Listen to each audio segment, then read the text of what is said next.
Johnny Hallyday, responsable des tensions entre Laetitia, David et Laura, c'était un manipulateur de génie. Les confessions choc de deux proches.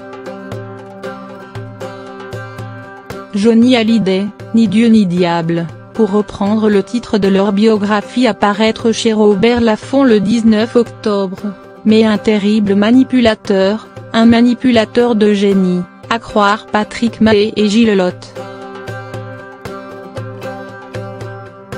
Ces mots, lâchés au cours d'une interview publiée dans le dernier numéro de Closet, écornent le mythe Hallyday, autant qu'il célèbre l'intelligence diabolique du rocker.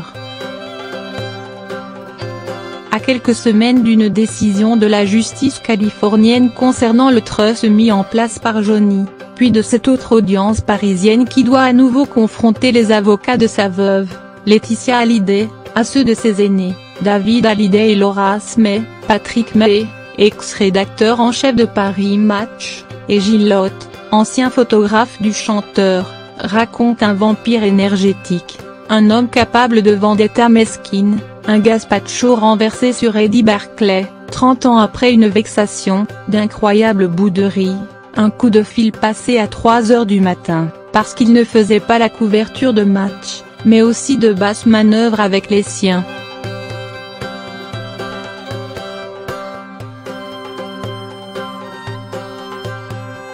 Pour les auteurs de Johnny Hallyday, ni Dieu ni diable, Laetitia n'est pas la marâtre, ni la veuve noire que certains dépeignent.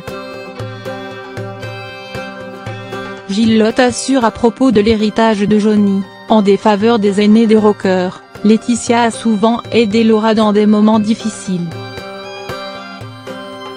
Je trouve qu'on lui fait de faux procès.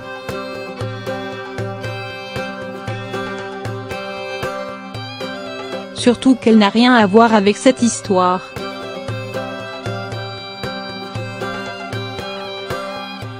Johnny, qui était un manipulateur de génie, en est responsable. D'ailleurs, il y a 3 chansons sur son album, où il évoque le tumulte qui va suivre, où il explique à Laetitia qu'il va la mettre dans l'embarras avec cette décision. Mais toute cette affaire est du Johnny craché /. Vous savez, sa grande phrase était « Quand je ne suis pas imprimé, je suis déprimé ». Or, 1 an après sa mort, il est encore plus imprimé qu'avant.